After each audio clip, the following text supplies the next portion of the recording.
Raj. I'd like to call on Carl Torello, who is the chairman of the Philadelphia Orchestra Retirees and Friends, to say a few words with us, Carl.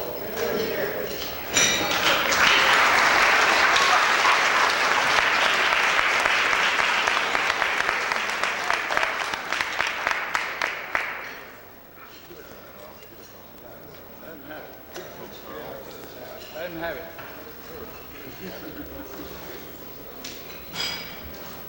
Well, thank you.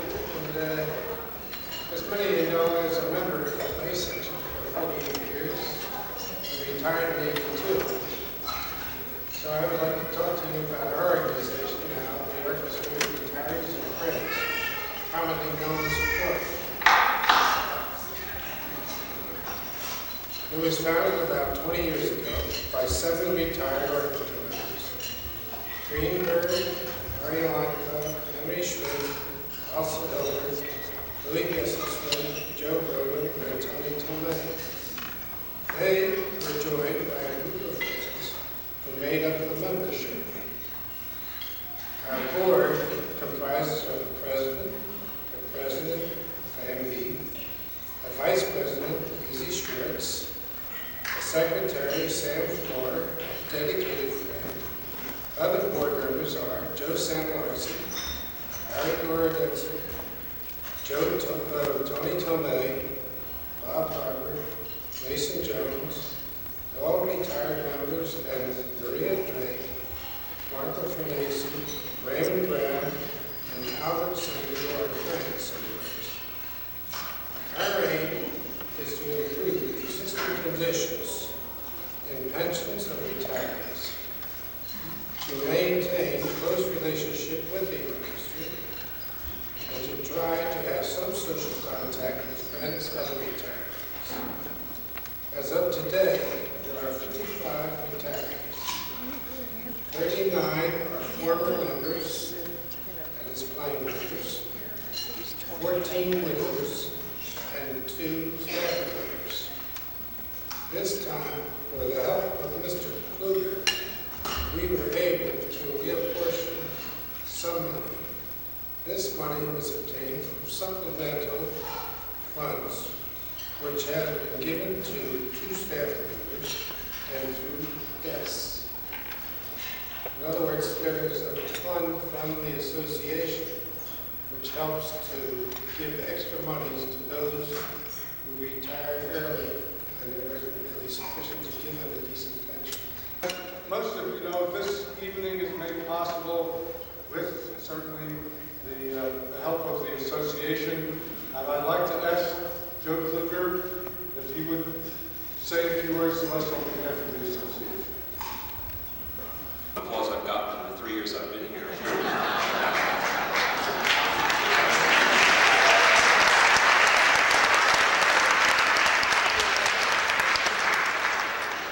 We'll take it any way we can get it. I'm here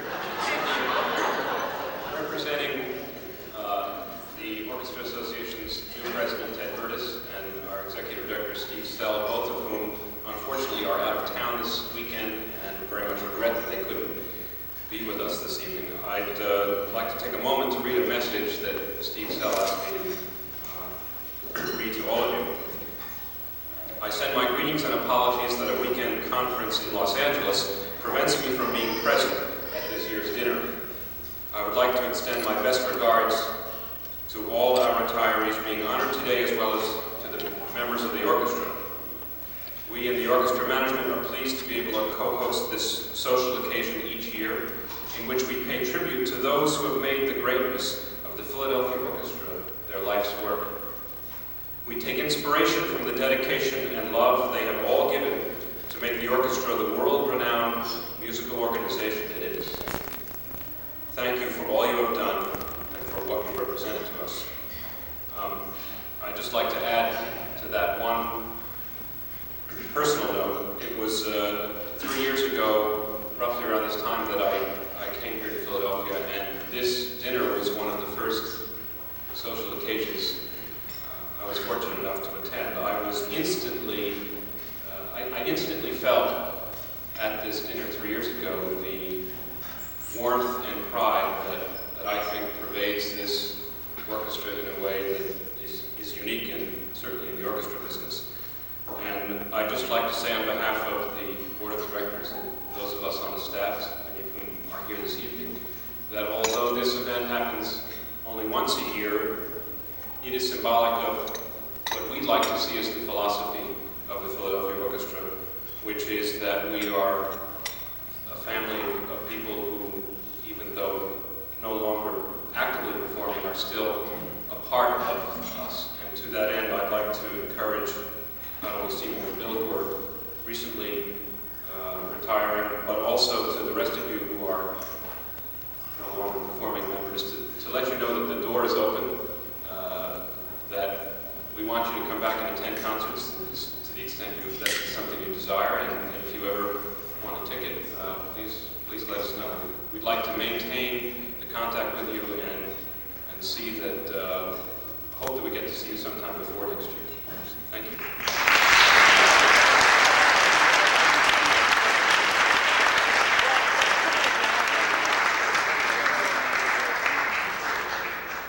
Thank you, Joe. Any concert. There isn't anything more that I can think of to say. So I'm going to present Louis Lanza, who will make some presentations to the current retirees.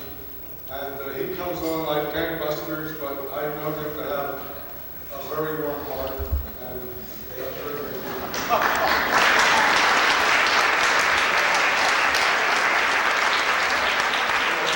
Actually, I'm going to read morning.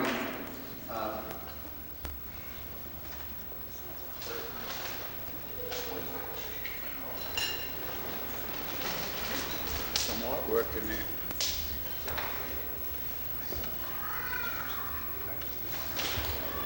Ladies and gentlemen, colleagues and friends, I also want to welcome all of you to the 5th annual party, honoring the people who have already retired, and 3 gentlemen who are retiring this year.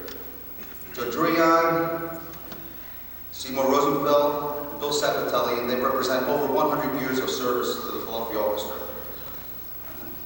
Joe Durian could not be here today, so my presentation will be to Bill and to Seymour. You couldn't get a clean shirt. As we all know, the Philadelphia Orchestra family is made up of musicians, technicians, management staff that are from all over the United States and different parts of the world. The intimate personal histories of these great people who have made the Philadelphia Orchestra world famous have been passed down to us from one member of this unique family to another, so as to give us a pretty vivid account of the marvelous personal history of the Philadelphia Orchestra. At this time, I would like to recall some names of the past and just mention the people who have retired or are here today. We have that famous artist laureate of the Philadelphia Orchestra, Lucky Angelucci.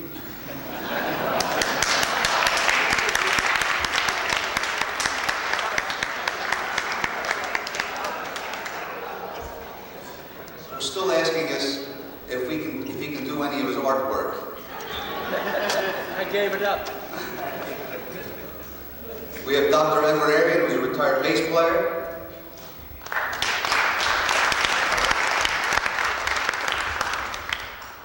We have Mrs. Fred Batchelder. Fred, deceased, who's a bass player. Gabe Proberman, violist. I guess Gabe was here. And we have Santa Caserta, who was the first to be honored when I was appointed chairman of this committee by Frank Son. And Santa Caserta here? Yes. Of course, Santa was a judge.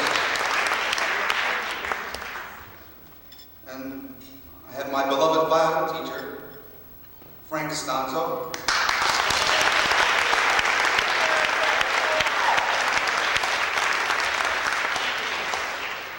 And we have 3 generations of the Eni family here. Mrs. Gilbertini, whose husband was a bass player, her daughter and granddaughter.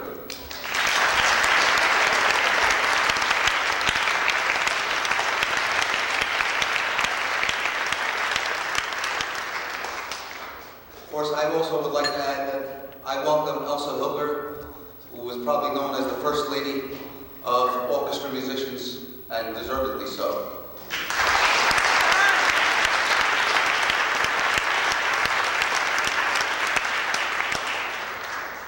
Mrs. Paul Ferguson, whose husband was a violist.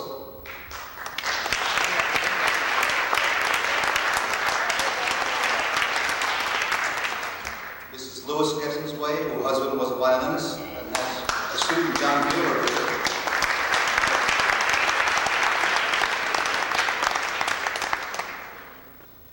I know the Simply Fantastique can never be the same, but Harry Gourdetter's here.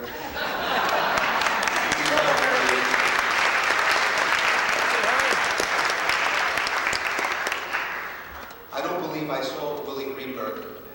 He was due to be here, but unfortunately couldn't be here. We have Bob Harper, trombonist who retired a few years back.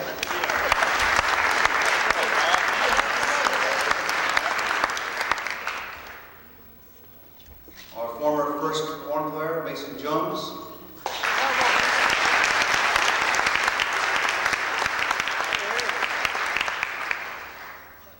Mrs. Shima Kaufman, whose husband was a violinist.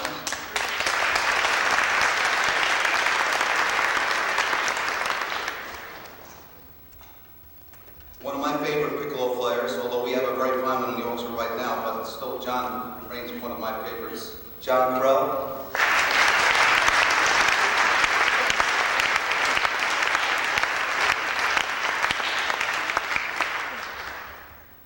We have Leonard Mogill, who retired as a violist and who's still helping us out.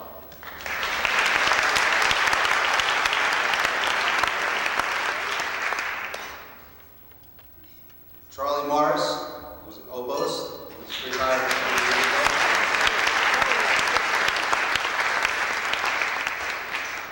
Our former principal second violin, Irv Rosen.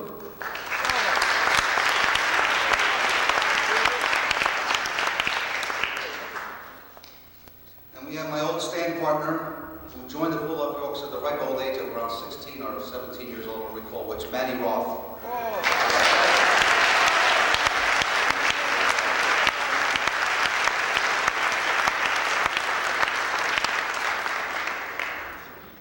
And we have Izzy Schwartz, who was a winner in every way and sometimes winner with his horses.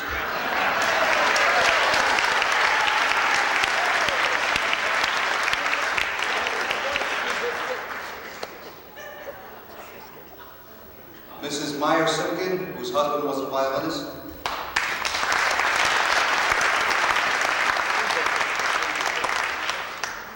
We have young Tony Tomei, who was a horn player in the orchestra.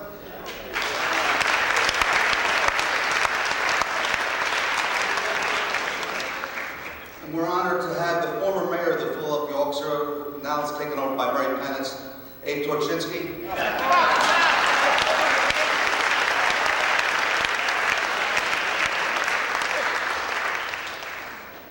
Of course, Carl Torello, who everyone saw about money one time in their life.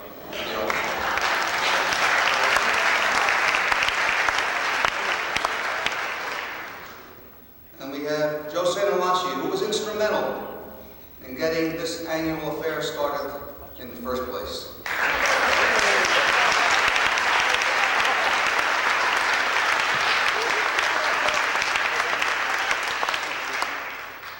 Ladies and gentlemen, my colleagues and I want you to know that even though you're not an active member any longer, we cherish your friendship and appreciate all that you have accomplished in the past that made the Philadelphia Orchestra as great as it is and still is. Best in the country. Your high musical standards has been and still is a true source of inspiration to all of us. And I feel sure we will continue trying to emulate your great achievements in the future. It now gives me great pleasure to announce to you the first gentleman we are honoring today is Bill Sabatelli, who is leaving the Philadelphia Orchestra Not quite yet, but soon enough, after 37 plus years, dedicated, devoted years of service as a member of our marvelous cello section. Bill, would you come up, please?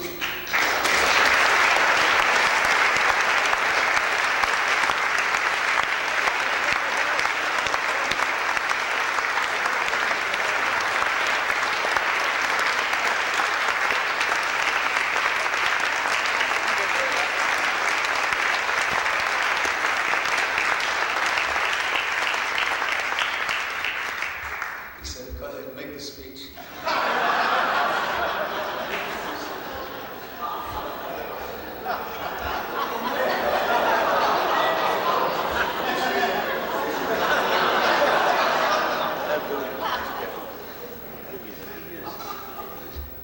At this time, I would like to share with you the route Bill took to the Philadelphia Orchestra.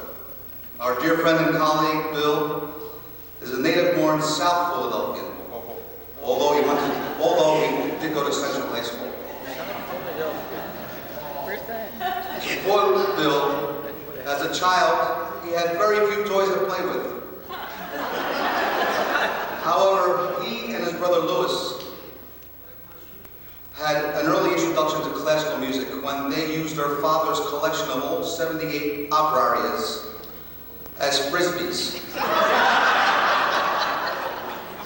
Caruso, Tetrazzini, and Gallicurci, among others, soared triumphantly through the air to a crashing finale. Upon graduating the Landreth Elementary School, Bill received a Best Student Award, which was a $35 check, which he used to buy his first cello. As soon as he took his cello home, his wood carving talents surfaced for the first time. As he carved his initials on this cello, so that it would always be identified as being his. After some shaky lessons from a good-hearted lady who had three-legged chairs in her studio, Bill began his studies with Stefan Deak at the Settlement Music School, and later with Orlando Cole, Bernard Heifetz, and Felix Salmon at the Curtis Institute. When the Second World War began, Bill joined the United States Marine Band, Washington, D.C., where he played cello and doubled on percussion.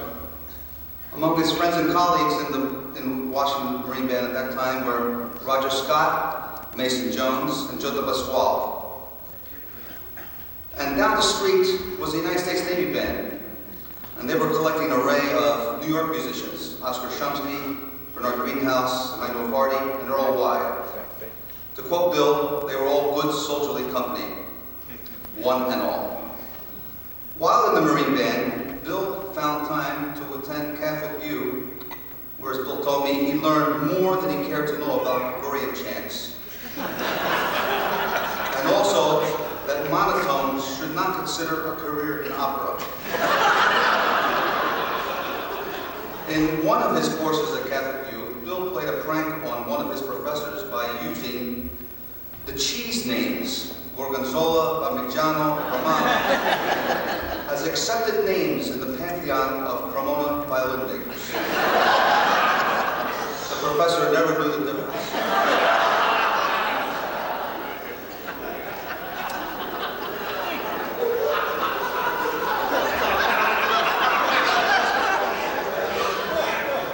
I want you to know that Bill wrote most of this material. I just did a little editing here and there. While in the Marine Band, Bill became very good friends with the veteran cellist John Howard. In addition to being a fine cellist, had two hobbies: hard drinking and soft wood carving. Bill picked up the art of wood carving, but fortunately never learned how to drink. After being discharged from the service, Bill returned to Philadelphia and played 3 years in the KYW Radio Orchestra, and continued his studies with Dimitri Dunis, the well-known teacher of all string instruments. He also played in the Philadelphia Grand Opera and the Lyric Opera Company, two rivals who competed for the attention of opera lovers, and primarily the Italian repertoire. Finally, Bill joined the Philadelphia Orchestra, fantastic cello section, in 1951. If one could characterize Bill's career in the Philadelphia Orchestra, it would be by saying not only was Bill an excellent cellist who certainly contributed toward making the Philadelphia Orchestra legendary and world famous, but he was a caring, friendly guy who sent flowers, cards, and books of all time for every kind of occasion to every one of us in hopes of bettering one's spirits. Bill, I know I speak for every one of your colleagues when I say thank you not only for being a kind person who exhibited a genuine, warm, and friendly feeling to all of your colleagues, but also for being a fine, dedicated cellist who certainly helped make the Philadelphia Orchestra a great orchestra. Your contribution will not be forgotten. Now, Bill, it gives me great pleasure to present to you this token of appreciation and remembrance, hoping that you will have continued success in everything you undertake in the future, and that you will enjoy a healthful, long life full of happiness.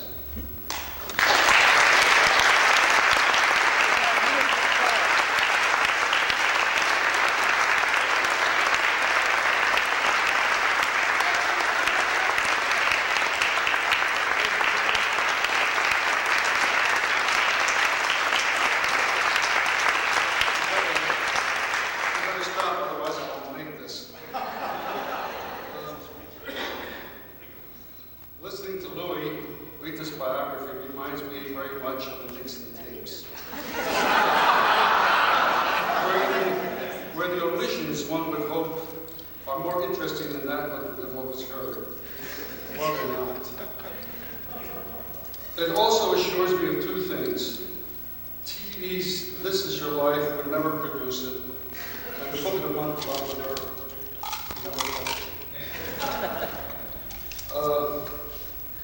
During our many years together, many of us have here weathered personal crises, mourned the loss of family, dear friends, and colleagues, shared our happier times, rejoiced in our successes, and always carried on our original purpose as an orchestra with great music making. After my own tenure here, which in retrospect seems only a matter of months, I realize now more than ever what a wonderful privilege I've had to make my vocation and avocation as one. It has been a fulfilling experience, both in hearing and playing with great conductors and soloists in many exciting performances, and yes, even the Saxophone Symphony. I wish for all future members as much pleasure in their association with this orchestra and Maestro Muti as I have had. It is also my hope that they, as members of the Philadelphia Orchestra, widely regarded as the world's #1, will maintain that regard and continue to carry on its promise and tradition. Closing here, I'd like to say, having you as friends and colleagues has enriched my life. I finished my career as I began it with a love of music and an appreciation and affection for this orchestra and the people in it. May you be happy and prosper in all that you do. Thank you very much.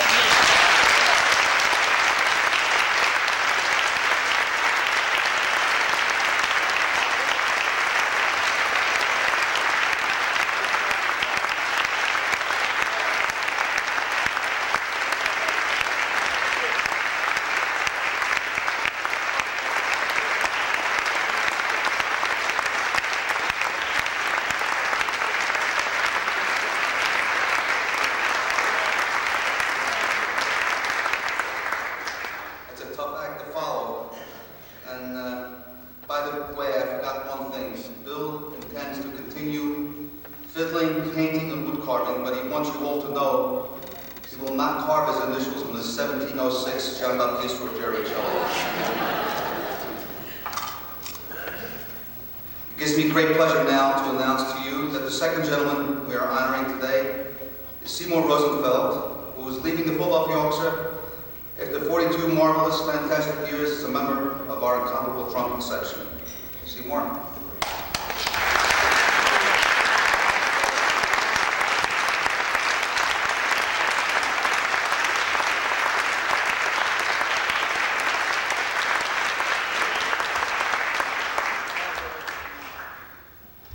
Seymour's path to the Philadelphia Orchestra began in the city he was born, Newark, New Jersey.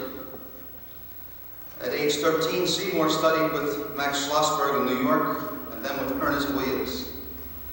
And after graduating Arts High School in Newark, New Jersey in 1940, he was accepted into the Curtis Institute.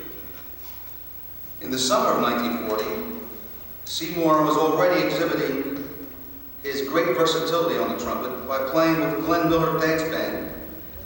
That was the summer before he entered Curtis. Then that summer ended, and then he joined the Curtis Institute. He played first trumpet in the Philadelphia Opera Company under Sylvan Levin, and studied with the legendary first trumpet of the Philadelphia Orchestra, Saul Castle. When World War II broke out, Seymour was drafted into the Army in 1942 and was cornet soloist in the 102nd Infantry Division Band in Fort Maxey, Texas. When Seymour was discharged in 1943, the very next day, he was hired as first trumpet by Franz Allers and toured this country and Canada with the Ballet Russe de Monte Carlo. A turning point occurred to Seymour while with the ballet in St. Louis.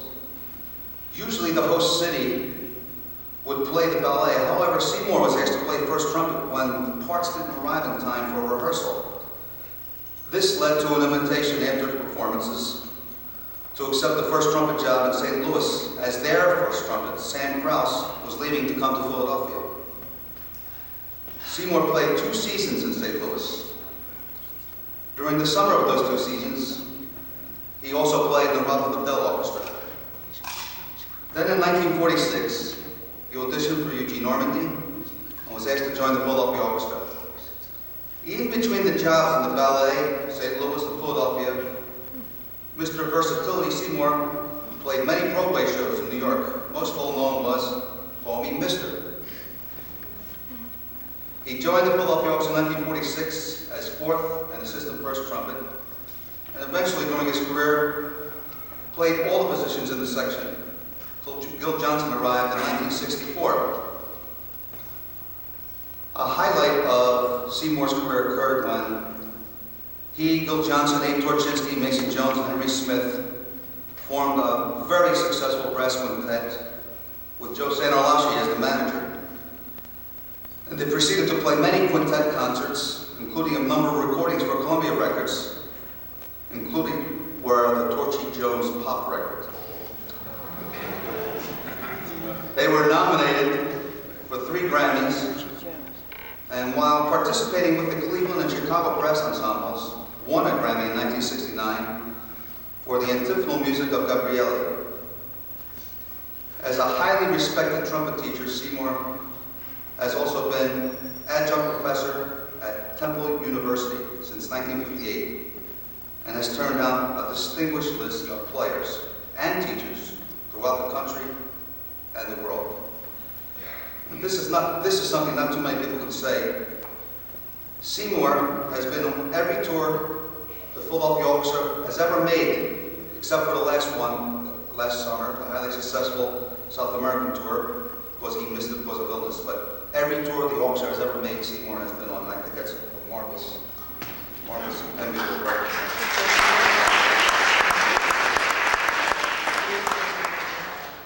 Concerning Seymour's personal life, he's been married since 1947 to his wonderful wife, Judy, who was a highly rated chemistry teacher in the Philadelphia school system.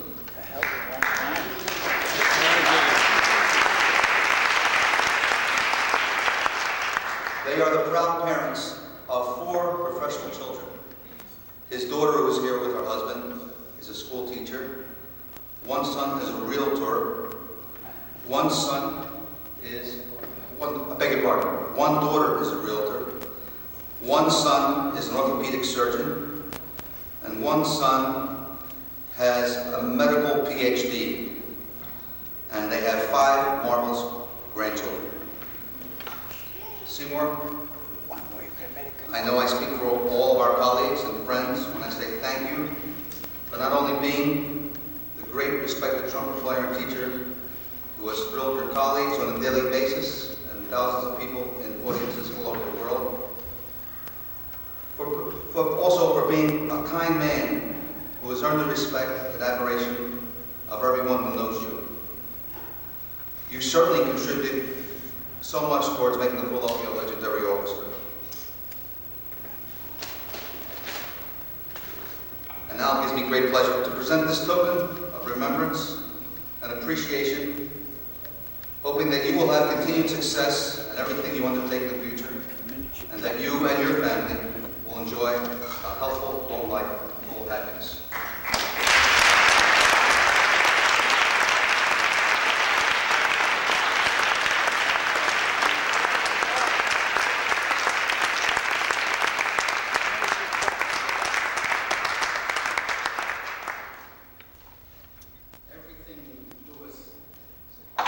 Everything Lewis has told you is true. Of course, I wrote it myself.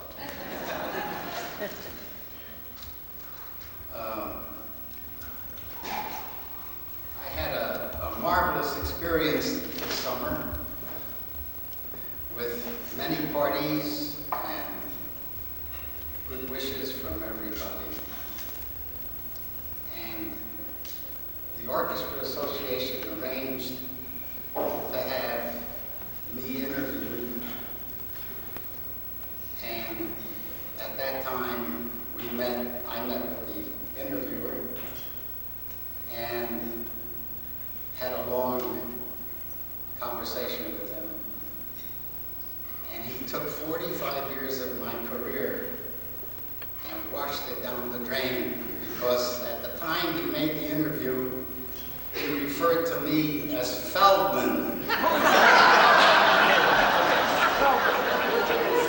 And he just took 45 years and wiped it out.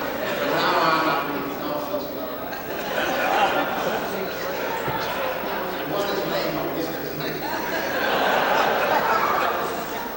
Stand up when he talks. It's really been a pleasure and a real privilege to play. Here.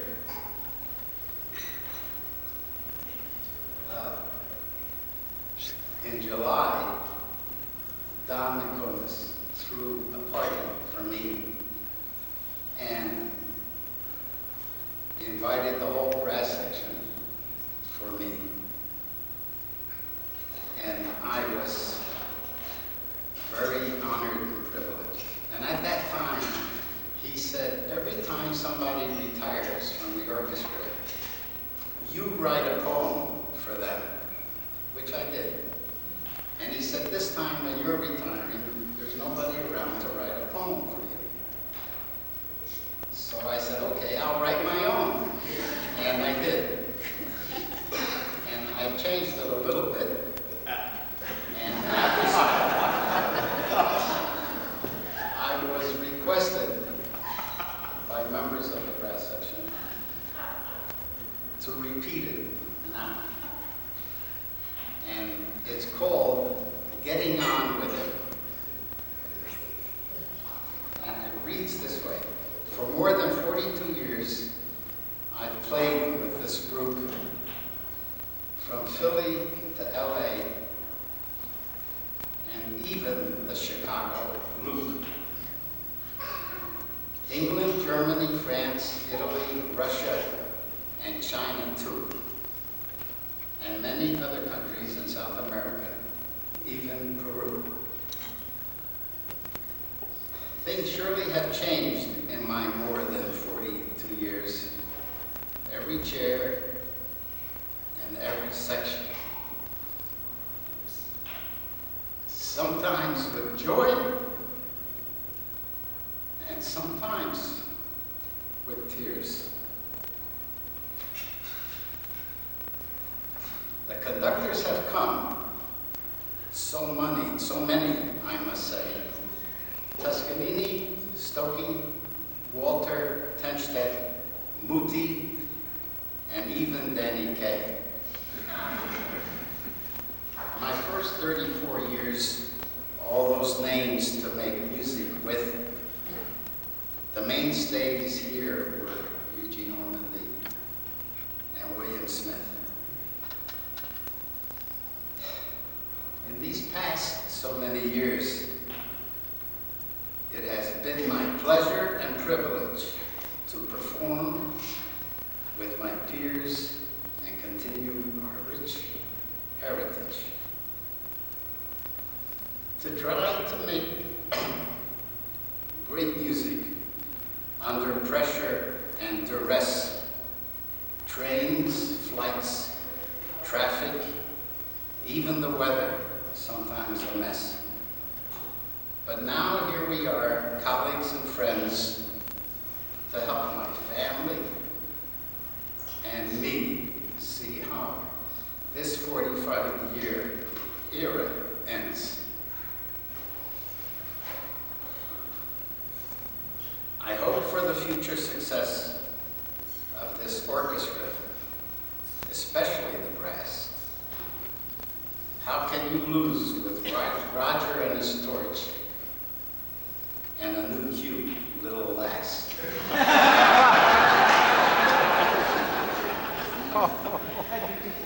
Pay attention to your parts, you guys in the brass, especially the back row, blowing right up her.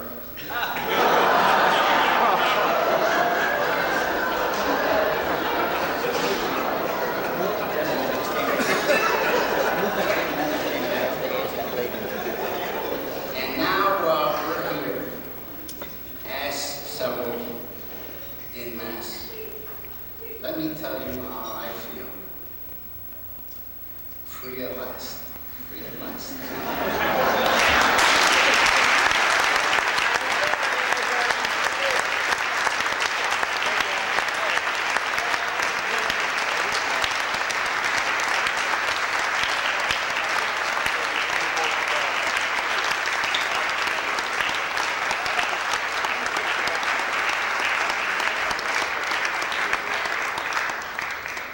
At this time, I'd like to call Maestro Muti to be kind enough to say a few words to all of us.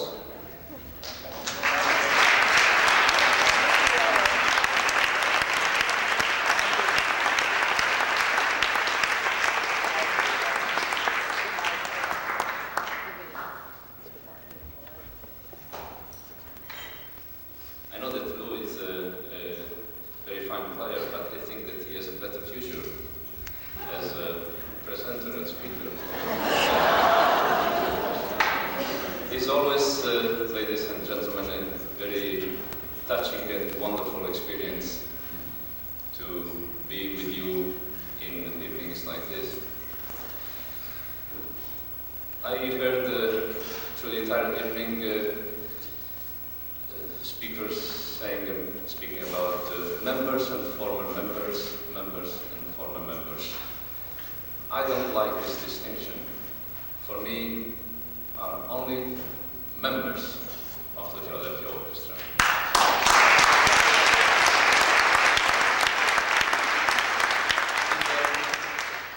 It's a little bit like what happens in the Roman Catholic Church. Once you are a cardinal, even if you reach the age of pension, you are still a cardinal. So it doesn't make any difference. You all are part of the same family. And in fact, the presence of Mrs. Ormandy sitting near me tonight shows this tradition that goes on and will never be broken. Tonight we are paying our tribute and we honor 3 members of the orchestra. One unfortunately is not here, but I will bring my attention to Mr. Rosenfeld, not Feldman. And Herr still, you must not worry because there are still people that don't know my name here. And Mr. Saputelli. We pay our tribute to their dedication, to their wonderful skill, to their love to the Philadelphia Orchestra.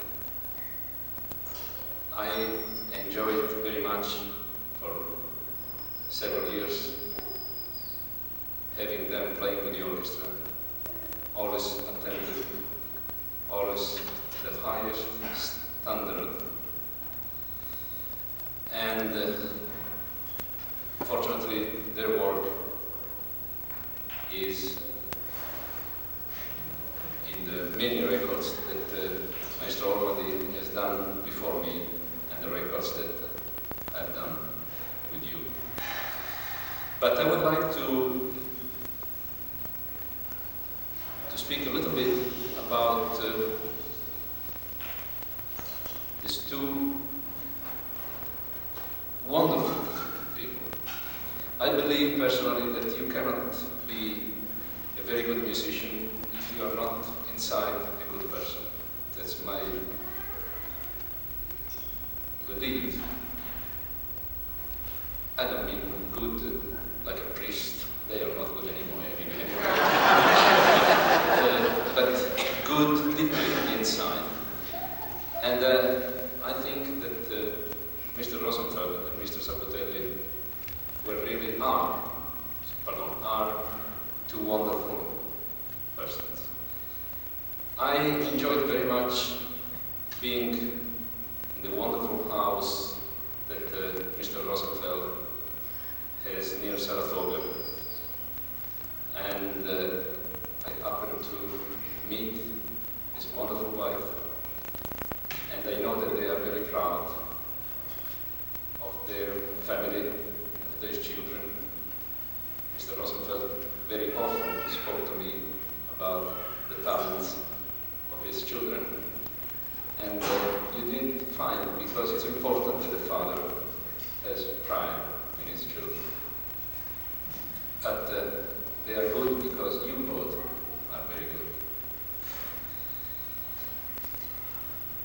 I hope that when I come back to Saratoga, that you will be kind enough to invite me again in the wonderful place, and that I enjoyed very, very much to be with you, and that you cook wonderfully.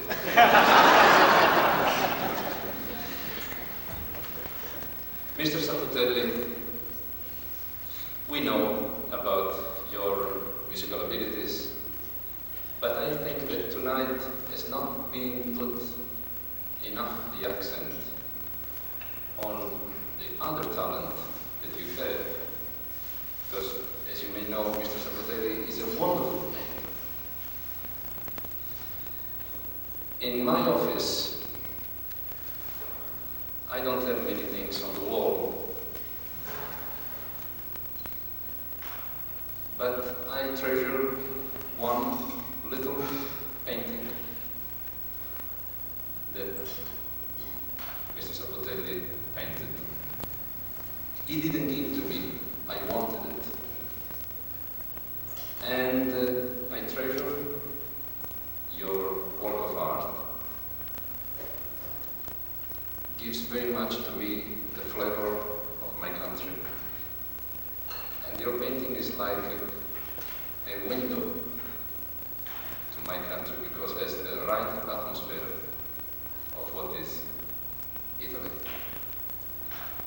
I can assure in this, now that we have Mr. Kruger here, that is the manager, that everything is in the office, belongs to the Philadelphia Orchestra, but not that painting.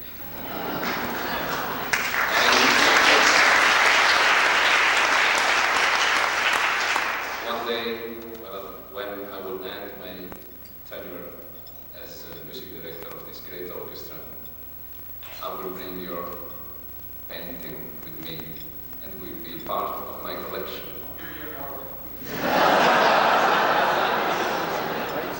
I will accept it, of course, but I really want to underline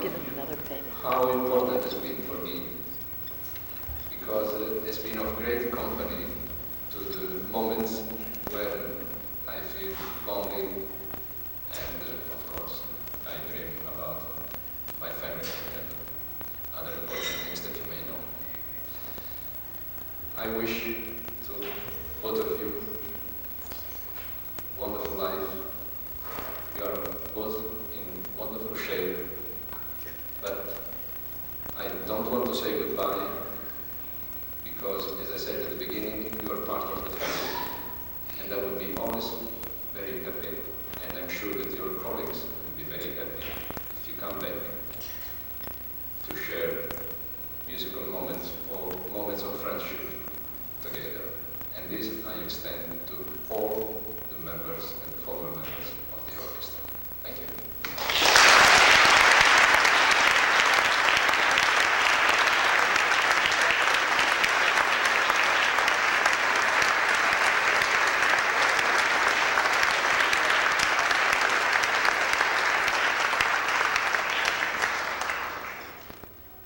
The party's over at 8, so we're not throwing out yet. First of all, I want to thank Maestro Muti and Mrs. Normandy and all of you for sharing with me the importance of having an affair such as this. In particular, I would like to thank Joe Kluger's secretary, Georgette Daniels, for doing such a great job as secretary, treasurer, sending invitations, compiling information for me, and many other things that I can't remember. Thank you, Georgette. I want to thank Jean Brubaker for her photographic talents, even though her flash didn't work sometimes today. Roger Blackburn for videotaping this affair. I want to thank Ed Hagopian and my son for their musical contributions.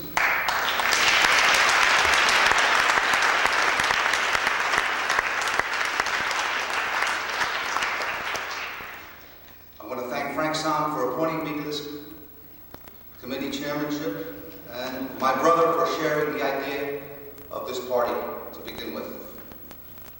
And I also want to thank Irv Siegel, who continues to be my strong right arm and helps guide me with his wealth of experience to coordinate every aspect of this affair.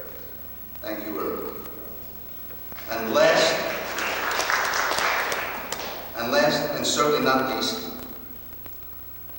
I want to thank Joe Kluger and all of the management for continuing their generous support and cooperation toward making this affair as successful as possible.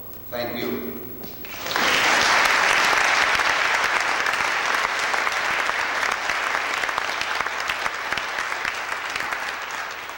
And finally, I want to wish you all good health, and I hope we'll see each other next year. Thank you.